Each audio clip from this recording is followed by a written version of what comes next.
Hi friends, welcome to Hema Nagaraj blogs. ನಾನು ಹೇಮಾ. ಇವತ್ತು traditional ಆಗಿ ನಮ್ಮ ಹಳ್ಳಿಗಳ ಕಡೆ ಯಾವ ರೀತಿ ಹಲಸಂದೆ ಕಾಳು ಬಸ್ಸಾರು ಮಾಡ್ತಾರೆ ಅನ್ನೋದು ಇವತ್ತಿನ ವೀಡಿಯೋಲಿ ಶೇರ್ ಮಾಡ್ತಾ ಇದ್ದೀನಿ. ಹೊಸಬ್ರು ಯಾರಾದರೂ ಫಸ್ಟ್ ಟೈಮ್ ನನ್ನ ಚಾನಲ್ನ ವಿಸಿಟ್ ಮಾಡಿದರೆ ದಯವಿಟ್ಟು ಸಬ್ಸ್ಕ್ರೈಬ್ ಮಾಡ್ಕೊಳ್ಳಿ, ಆಲ್ ಅಂತ ಬೆಲ್ ಬಟನ್ ಒತ್ತಿ ಅಂತ ಹೇಳ್ತಾ ಬನ್ನಿ ನಮ್ಮ ನಾಟಿ ಶೈಲಿಯ ಹಲಸಂದೆ ಕಾಳನ್ನ ನೆನೆ ಹಾಕ್ಕೊಂಡಿದ್ದೀನಿ. ಒಂದು ಇಡೀ ರಾತ್ರಿ ನೆನೆ ಹಾಕ್ಕೊಂಡಿದ್ದೀನಿ. ನೋಡಿ ಆ ಕಾಳು, ಇದು ನಾಟಿ ಅಂದರೆ ನಿಮ್ಗೆ ನೋಡಿದ ತಕ್ಷಣ ಗೊತ್ತಾಗ್ಬಿಡುತ್ತೆ. ನಮ್ಗೆ ಅಂಗಡಿಲಿ ಸಿಗೋದು ಬೇರೆ ಥರ ಇರುತ್ತೆ ಹಲಸಂದೆ ಕಾಳು ಒಣಗಿರೋದು, ಇದು ನಾಟಿದು.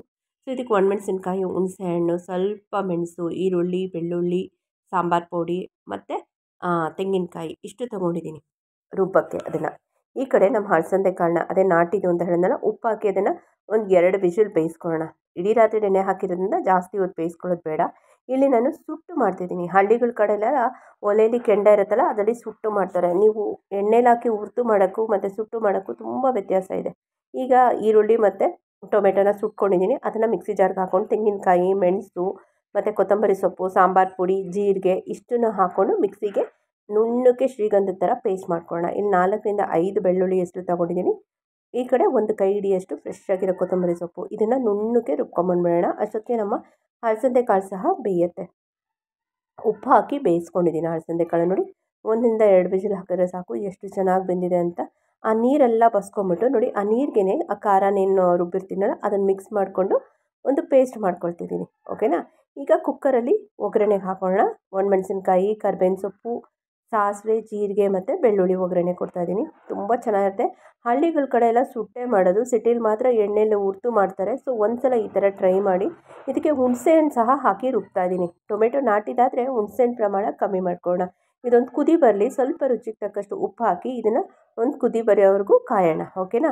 ಈ ಕಡೆ ಪಲ್ಯಕ್ಕೆ ರೆಡಿ ಮಾಡ್ಕೊಳ್ತಿದ್ದೀನಿ, ಆ ಕಡೆ ಮುದ್ದೆನೂ ರೆಡಿ ಮಾಡ್ಕೊಳ್ತಿದ್ದೀನಿ. ಬಸ್ಸಾರು ಅಂದಮೇಲೆ ಮುದ್ದೆ ಇದ್ದರೆ ಹೆಂಗಲ್ವಾ? ಸೊ ಬನ್ನಿ, ಪಲ್ಯಕ್ಕೆ ಒಂದೇ ಒಂದು ಚಮಚದಷ್ಟು ಎಣ್ಣೆ ಹಾಕ್ಕೊಂಡು ಸಾಸಿವೆ ಜೀರಿಗೆ ಒಗ್ಗರಣೆ ಕೊಟ್ಕೊಳ್ತಾ ಇದ್ದೀನಿ. ಇದಕ್ಕೂ ಅಷ್ಟೇ ಬೆಳ್ಳುಳ್ಳಿ, ಸ್ವಲ್ಪ ಜಜ್ಜಿರೋ ಬೆಳ್ಳುಳ್ಳಿ ಇರಲಿ, ಮತ್ತು ಒಣಮೆಣಸಿನ್ಕಾಯಿ, ಕರ್ಬೇವಿನ ಸೊಪ್ಪು. ನೀವು ಬೇಕಾದ್ರೆ ಹಸಿಮೆಣಸಿನ್ಕಾಯಿ ಸಹ ಹಾಕ್ಕೊಳ್ಬೋದು. ನಾನಿಲ್ಲಿ ಒಣಮೆಣಸಿನ್ಕಾಯಿ ಖಾರನೇ ಸಾಕು ಅಂತ ಮಾಡ್ತಾಯಿದ್ದೀನಿ. ಯೂಶ್ವಲಿ ಬಸ್ಸಾರಿಗೆ ಯಾರೂ ಮೆಣಸು ಹಾಕಲ್ಲ, ಬಟ್ ನಮ್ಮ ಹಳ್ಳಿಗಳ ಕಡೆ ಮೆಣಸು ಹಾಕ್ತಾರೆ. ಅದು ವಿಶೇಷವಾದ ಟೇಸ್ಟ್ ಕೊಡುತ್ತೆ ಅಂತ. ಮತ್ತು ಹಸಿಮೆಣಸಿನ್ಕಾಯಿ ಹಾಕ್ತಾರೆ, ಸಾಂಬಾರು ಪುಡಿ ಹಾಕಲ್ಲ. ಹಸಿಮೆಣಸಿನ್ಕಾಯಿನ ಹುರಿದು ಹಾಕ್ತಾರೆ. ಮತ್ತು ಒಂದು ಈರುಳ್ಳಿ ಹಾಕ್ಕೊಂಡು ಹೊಂಬಣ್ಣಕ್ಕೆ ಬಂದಿದ್ದ ತಕ್ಷಣ ಅದಕ್ಕೆ ನಾನಿಲ್ಲಿ ಹಲಸಂದೆ ಕಾಳು ಬೇಯಿಸಿಟ್ಕೊಂಡಿದ್ದೆನಲ್ಲ, ರುಚಿಗೆ ತಕ್ಕಷ್ಟು ಉಪ್ಪು ಹಾಕ್ಬಿಟ್ಟು ಸ್ವಲ್ಪ ಕೊತ್ತಂಬರಿ ಸೊಪ್ಪು ಹಾಕ್ಬಿಟ್ರೆ ನಮ್ಮ ಹಲಸಂದೆ ಕಾಳು ಪಲ್ಯ ತುಂಬ ರುಚಿಯಾಗಿ ರೆಡಿ ಆಗುತ್ತೆ. ಇದು ನಾಟಿ ಹಲಸಂದೆ ಕಾಳು. ನಾನು ನೆನೆ ಹಾಕಿದಾಗಲೇ ನಾನು ನಿಮ್ಗೆ ತೋರಿಸಿದ್ದೀನಿ. ಕಾಳುಗಳದ್ದು ಕಲರಲ್ಲಿ ನಮ್ಗೆ ಗೊತ್ತಾಗ್ಬಿಡುತ್ತೆ. ಸೊ ನಾವು ಅಂಗಡಿಲಿ ತೊಗೊಂಡ್ರೆ ಡಿಫ್ರೆಂಟಾಗಿರುತ್ತೆ. ಕಾಳುಗಳ ಕಲರ್ ಡಿಫ್ರೆಂಟ್ ಇರೋಲ್ಲ, ಒಂದೇ ಬ್ರೌನಲ್ಲೇ ಇರುತ್ತೆ. ಅದು ನಮಗೆ ಕಾಫಿ ಬಣ್ಣದೇ ಇರುತ್ತೆ, ಲೈಟ್ ಕಾಫಿ ಬಣ್ಣ. ಇಲ್ಲಿ ಗ್ರೀನು ಮಿಕ್ಸ್ ಇದೆ. ಇಲ್ಲಿ ನಾನು 2 ಕಪ್ಪಷ್ಟು, ಅಂದರೆ ಇಬ್ಬರಿಗೆ ಮುದ್ದೆ ಮಾಡ್ಕೊಳ್ತಾ ಇದ್ದೀನಿ. ಮುದ್ದೆ ತೊಳಸ್ತಾ ಇದ್ದೀನಿ ಅಂತಾರೆ, ಮುದ್ದೆ ಮಾಡ್ತಿದ್ದೀನಿ ಅನ್ನಲ್ಲ.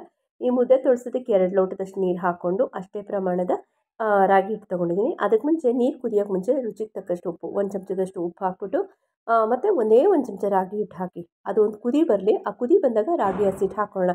ಆ ನೀರಿಗೆ ಎಷ್ಟು ಬೇಕೋ ಅಷ್ಟು, ಸುಮಾರು 2 ಲೋಟ ನೀರು ತೊಗೊಂಡಾಗ ನಮಗೆ 1.25ರಿಂದ 2 ಲೋಟದಷ್ಟು ಹಿಟ್ಟು ಬೇಕಾಗುತ್ತೆ.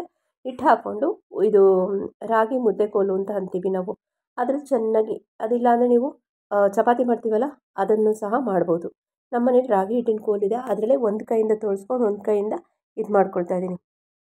ನಾನು ಯೂಶ್ವಲಿ ಬಾಣಲಿಲೇ ಮಾಡೋದು. ಸೊ ನೀಟಾಗಿ ಬಂದುಬಿಡುತ್ತೆ. ಅಗಲವಾದ ಬಾಯಿ ಇದ್ದರೆ ಚೆನ್ನಾಗಿ ಬರುತ್ತೆ ಮುದ್ದೆ. ಒಂದು 5ರಿಂದ 10 ನಿಮಿಷ ಚೆನ್ನಾಗಿ ತೊಳೆಸಿ ಮುಚ್ಚಿಟ್ಬಿಡೋಣ.